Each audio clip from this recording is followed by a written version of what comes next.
नमस्कार दोस्तों, the challenge technical academy में आपका बहुत स्वागत है। आज दोस्तों हम बात करते हैं सॉइल के बारे में।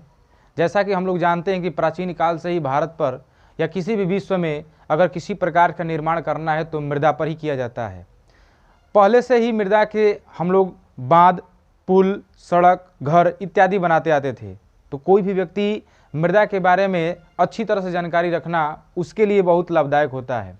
जैसे मृदा से हम लोग कितने प्रकार की चट्टानें उत्पन्न की जा सकती है ये देखना है। तो मृदा जो बनती है वह चट्टानों के अपघटन से बनती है, चट्टानों के टूटने से बनती है। तो चट्टान का अध्ययन करना पड़ेगा जब मृदा के बारे में पढ़ेंगे तो, क्योंकि मृदा जो होती है वह चट्टान से ही बनती है। तो चट्टान कितने प्रकार से होती हैं ये जानना हमें जरूरी होता है। तो आइए हम चट्टान के बारे में जानकारी प्राप्त करते हैं। तो चट्टान जो होता है, पहला हम अग्नि चट्टान होते हैं, आग्नेय चट्टान। दूसरा चट्टान का नाम है अवसादी चट्टान। क्या नाम है दोस्तों? अवसादी चट्टान। और तीसरा जो चट्टान है वह दोस्त रूपांतरित चट्टान है। कौन सा चट्टान? रूपांतरित। अग्निय चट्टान किसे कहते हैं?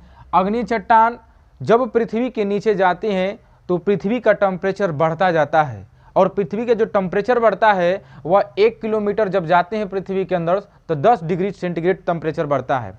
अगर पृथ्वी के अत्यधिक गर्भ में चले गए तो पृथ्वी का जो टेम्परेचर है अंदर बहुत ज़्यादा हो जाता है, जिससे कोई भी ठोस पदार्थ जो होता है वह द्रव अवस्था में, ठोस अवस्था में नहीं रहता, वह द्रव अवस्था में बदल जाता है। और उसी द्रव अवस्था को हम लोग कहते हैं मैग्मा। उसी मैग्मा को कहते हैं लावा।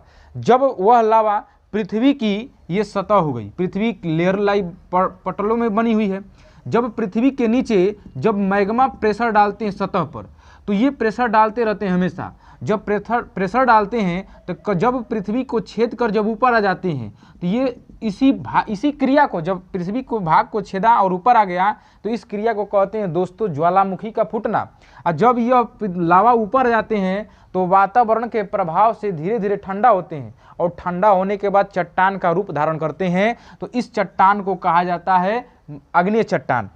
अब भूकंप इसी के कारण आता है। जब ज्वालामुखी ये लावा जो होता है पृथ्वी की सतह पर प्रेशर डालता है और बाहर निकल नहीं पाता है तो पृथ्वी पर दबाव डालता है, और पृथ्वी पर दबाव डालने के कारण पृथ्वी कांप जाती है, और पृथ्वी का कांपना ही भूकंप कहलाता है दोस्तों।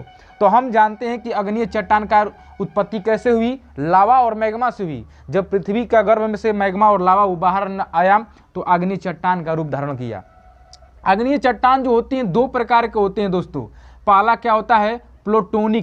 प्लूटोनिक चट्टान होता है, और दूसरा होता है बलकोनिक चट्टान। पहला चट्टान प्लूटोनिक और दूसरा होता है बलकोनिक। दोस्तों जैसा आप जानते हैं कि पृथ्वी के अंदर जो गर्भ में लावा और मैग्मा है वह प्रेशर डाल रहा है। जरूरी ये नहीं कि पूरे मैग्मा बाहर निकल जाए, कुछ मैग्मा पृथ्वी के अंदर ही रह जाते हैं और पृथ्वी के अंदर ही रहकर ठंडा हो गए। जब पृथ्वी की खोदाई करते हैं तो हमें पत्थर प्राप्त होते हैं, वही मैग्मा पृथ्वी के अंदर ही रहकर ठंडा हो गए थे और चट्टान का रूप धारण किए थे। जब पृथ्वी के नीचे ही रह गए तो ये चट्टान कहलाता है प्लूटोनिक। क्या कहलाता है दोस्तों? प्लूटोनिक चट्टान कहलाएगा। और जो ऊपर आ जाता है उसको कहते हैं बलकोनिक। जो ऊपरी सतह पर, इस सतह पर आएगा उसको कहा जाता है बलकोनिक चट्टान। जैसे अगर हम अग्नि चट्टान की बात करते हैं तो इनका एग्जाम्पल हो जाएगा दोस्तों ग्रेनाइट जो पत्थर होता है, उसके बाद ट्रैप होता है, उसके बाद बेसाल्ट होता है, उसके बाद डोलोमाइट होता है इत्यादि चट्टान। ये चट्टान सब मैग्मा और लावा से बने हुए हैं। आगे आते हैं अवसादी चट्टान। ये दोस्तों समझ लिए होंगे। आगे अवसादी चट्टान जो है यह बड़े बड़े पहाड़ होते हैं, जो अग्निय चट्टान होती हैं वही है। जब वर्षा की बूंदें इस चट्टानों पर, पहाड़ों पर पड़ती है तो उसके धारा के कारण चट्टान के छोटे छोटे कण निकलते हैं, और छोटे छोटे कण निकल कर कहाँ चले जाते हैं? ये लेयर बाई लेयर नदियों के किनारे जमते हैं, और नदियों के किनारे लेयर बाई लेयर जमते हैं। इसी चट्टान को कहते हैं दोस्तों अवसादी चट्टान।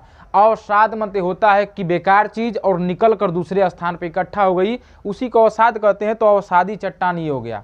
अवसादी चट्टान जैसे कहेंगे हम बलुआ पत्थर कहेंगे। बलुआ पत्थर जब नदियों के, गंगा जी किनारे या कहीं पर नदियों में जब बालू निकालते हैं उसी को बलुआ पत्थर कहते हैं, जो लेयर बाई लेयर इकट्ठा होती है। तो ये अवसादी चट्टान हो गई। रूपांतरित चट्टान, जैसा कि इस वर्ड से ही आपको दोस्त पता चल रहा है कि रूप आंतरित यानी रूप बदल गया। किसका रूप बदल गया?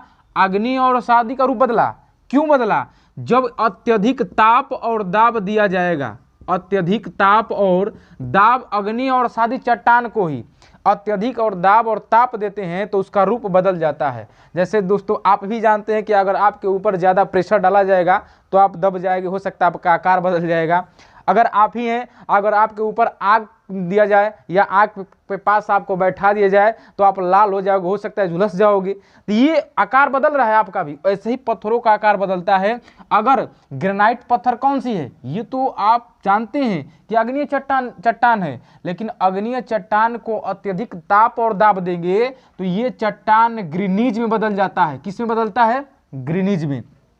बलुआ पत्थर दोस्त है, जो बलुआ पत्थर है यह कौन सा चट्टान है? अवसादी चट्टान है दोस्त। लेकिन अवसादी चट्टान को अत्यधिक ताप और दाब देंगे तो बलुआ पत्थर ही बदलता है बर्दर क्वार्टजाइट में। किस में बदलता है?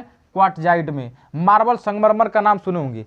जो संगमरमर होता है वह लाइम स्टोन यानी चूना पत्थर जो होता है, चूना पत्थर जो है, यही चूना पत्थर को अत्यधिक ताप और दाब दिया गया है। इस पर अत्यधिक ताप और दाब दिया गया है, तभी ये चट्टान चूना पत्थर जो है संगमरमर में बदला है। संगमरमर को ही मार्बल बोलते हैं दोस्तों।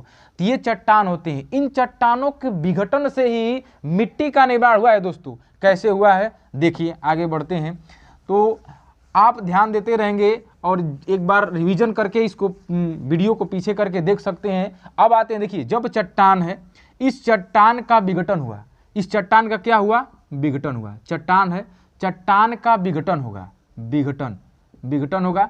चट्टान का विघटन होने के बाद परिवहन होता है दोस्तों, एक स्थान से दूसरे स्थान पर जाएगा तो इसको कहते हैं परिवहन होगा। क्या होगा? परिवहन होगा।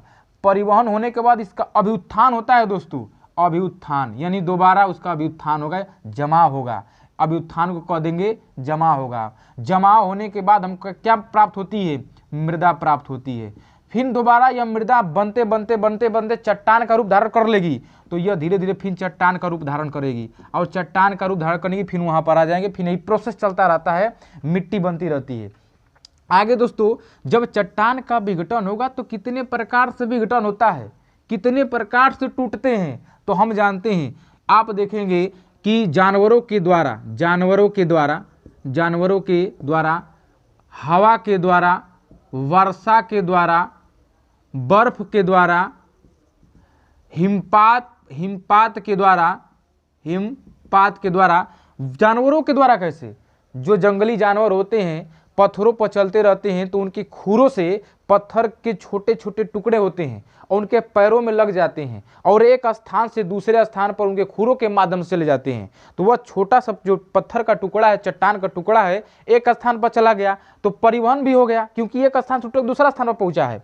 तो वह किसके द्वारा हुआ है? विघटन किसके द्वारा हुआ है? जानवरों के द्वारा हुआ है, हवा के। जब तेज हवाएं चलती हैं किसी चट्टान पर तो वहां पर छोटी छोटी जो चट्टान होते हैं वह आपस में टकराते हैं, घर्षण उत्पन्न करते रहते हैं।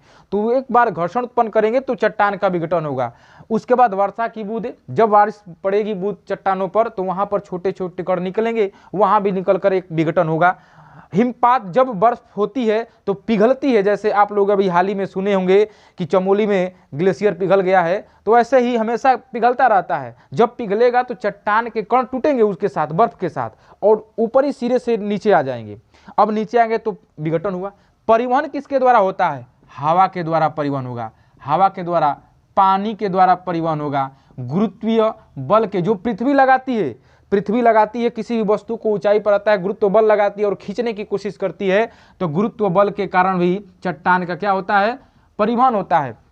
हवा के द्वारा, जब तेज हवाएं चलती है, रेतीली मिट्टी का परिवहन किसके द्वारा होता है? हवा के द्वारा होता है। जब हवाएं चलती हैं तो नदियों किनारे जब रेत उड़ती है तो एक स्थान से दूसरे स्थान पर इकट्ठा होती है तो वह हवा के द्वारा परिवहन हुआ। पानी के द्वारा, पानी की धारा के साथ एक बूंद, एक कण, दो कण, तीन चार कण, जैसे भी है, एक स्थान से दूसरे स्थान पर जाएंगी तो पानी के द्वारा परिवहन होगा। गुरुत्व बल के कारण पृथ्वी पर प्रेशर डालती है, जो पृथ्वी होती है गुरुत्व बल हमेशा चट्टानों पर, तो वह भी गुरुत्व बल। अब देखते हैं, जब हवा के द्वारा एक जो मिट्टी के कण है हवा के द्वारा एक स्थान से दूसरे स्थान पर गए, उसको कहेंगे कहाँ? एओलिन मृदा। एयर माने हवा, एओलिन मृदा कहते हैं। क्या कहते हैं?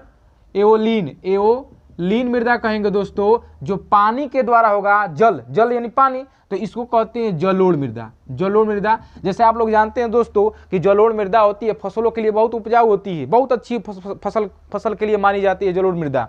और गुरुत्व जो बल होती है वो बड़े बड़े चट्टानों को तोड़ कर लेकर आती है। समुद्री मृदा होती है जो समुद्र में जाकर जमती है, समुद्री मृदा कहा जाता है। जलोढ़ भार होता है दोस्तों, जलोढ़ भार, जो मिट्टी के कण, जो चट्टान के कण छोटे छोटे पानी के साथ बहते गया, कहीं रुका नहीं, लेकिन समुद्र के किनारे जाकर रुका है, समुद्र के किनारे जाकर रुका है, उसको जलोढ़ भार कहेंगे। भार कैसे, यानी भार चीज है, रुकेगा नहीं, भारी है, चला जा रहा है, तो भार से रखेंगे याद कि जलोढ़ भार का मतलब है जलोढ़ मृदा और जलोढ़ भार में अंतर है ब्रदर। ये जलोढ़ भार है और ये जलोढ़ मृदा है। तो ये मृदा जो है पानी के द्वारा एक स्थान से दूसरे स्थान पर इकट्ठा, इसको कहेंगे, लेकिन जलोढ़ भार को कहेंगे समुद्र में जाकर जो इकट्ठा होती है उसको कहेंगे। अब आते हैं दोस्तों, जब परिवहन की बात हुई तो ये परिवहन हुआ, ये मृदा का अभ्युत्थान, जमाव कैसे होता है दोस्तों, जब मिट्टी का जमाव होगा तो लेयर बाय लेयर इकट्ठा होगा।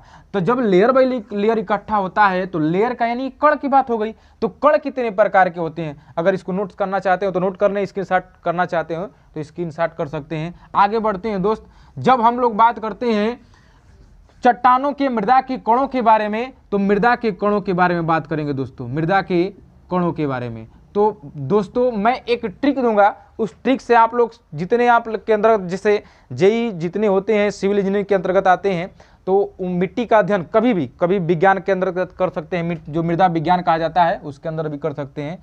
तो एक मैंने ट्रिक दे रहा हूँ, देखिए इसको याद रखना है कि चिकनी मिट्टी से रेत बजरी पाथी, दोस्तों चिकनी मिट्टी एक ही होगा, से यानी सिल्ट मैंने कहा हूं, इसको सिल्ट बोल दे रहा हूं, रेत को रेत ही रहने दे रहा हूं, रेत के रेत मिट्टी होती है, बजरी भी मिट्टी होती है, और पाथी को मैं कह दे रहा हूं पथरीली। इसके आगे एक दो जोड़ना है दोस्तों, कोलाइड्स, ठीक है दोस्त। अब देखिए इसके कणों के आकार में बात कर रहा हूं, जो चिकनी मिट्टी होती है 0.002 mm से 0.002 mm के बीच होती है दोस्त। जो सिल्ट की बात होती है तो 0.002 से 0.075 mm तक होती है दोस्तों, रेत की बात करेंगे तो 0.075 से 4.75 mm के बीच होता है दोस्तों। बजरी की बात करेंगे तो 4.75 mm से 80 mm के बीच में होता है, और पथरीली की बात करेंगे तो 80 mm से 300 mm के बीच होता है। कोलाइड्स की बात करते हैं तो सबसे छोटा आपका ये है, तो 0.0002 mm से कम होगा दोस्तों, से कम। अब देखते हैं चिकनी मिट्टी कैसी होती है, इसकी पारगम्यता कितना होता है, ये सामर्थ्य अच्छा है कि नहीं इसकी। चिकनी मिट्टी कहने का मतलब कि जो मुलायम हो, जो जिनके कण आपस में चिपके हो, जिनकी जब चिपके रहेंगे, कोई मिट्टी है, अब मिट्टी है, इसके जो कण है ये मिट्टी होगा, मिट्टी का पिंड होगा, और इसके कण अगर चिपके होंगे तो रिक्तता अनुपात कम होगा, रंध्र कम होगा, और जब रंध्र कम होगा तो पानी कम पार होगा, पार यानी पारगम्यता, पानी कम पार हुआ, यानी चिकनी मिट्टी की पारगम्यता कम होती है, रिक्तता अनुपात भी कम होता है, और यह सामर्थ्य में अच्छी होती है। रेत सिल्ट की बात करेंगे तो सिल्ट जो होता है, इस सिल्ट के कणों का आकार 0.02 mm से 0.075 mm तक होता है। सिल्ट का जो सामर्थ्य होती है चिकनी मिट्टी से कम होती है, इसकी जो पारगम्यता होती है चिकनी मिट्टी से थोड़ी ज्यादा होती है। इसका रिक्तता अनुपात कितना होता है, चिकनी मिट्टी से थोड़ा ज्यादा होता है। लेकिन रेत और बजरी ससंजनहीन मृदा कहते हैं। ससंजनहीन का मतलब क्या होता है, जिसके जो दो समान कण जो आपस में बंधने की क्षमता न रखते हो उनको ससंजनहीन कहा जाता है, और जो बंधने की क्षमता रखते हैं उन्हें ससंजनहीन नहीं कहते हैं। अब देखते हैं, जब ये कह रहा है कि ससंजन यानी इन दो कण हैं ये आपस में बंधने की क्षमता नहीं रख पा रहे हैं, ससंजनहीन है, और ये बंध रहे हैं तो ससंजन है। ससंजनहीन ये रेत और बजरी कैसी मृदा है, ससंजनहीन मृदा है। और रेत के कणों का आकार कितना है 0.075 से 4.75 mm। ये रेत में भी 2 प्रकार के 3 प्रकार के आते हैं भाई। कौन कौन रेत? महीन रेत, महीन रेत, मध्यम रेत, मध्यम रेत और महीन रेत, मध्यम रेत और मिश्रित रेत, मिश्रित रेत। अब इन रेत के बाद बजरी की बात करेंगे। बजरी के अच्छे सुनिए, रेत जो होता है, रेत बालू, बालू में अगर पानी डालेंगे तो रिस कर नीचे जाएगा, पार हो जाएगा, यानी पारगम्यता ज़्यादा है, सिल्ट की नहीं है। रेत में ज़्यादा है, रिक्तता अनुपात ज़्यादा है। इसके रेत जो बालू मिट्टी, रेत मिट्टी है उसको आप बांध नहीं सकते हो, लेकिन चिकनी मिट्टी और सिल्ट को बांध सकते हो।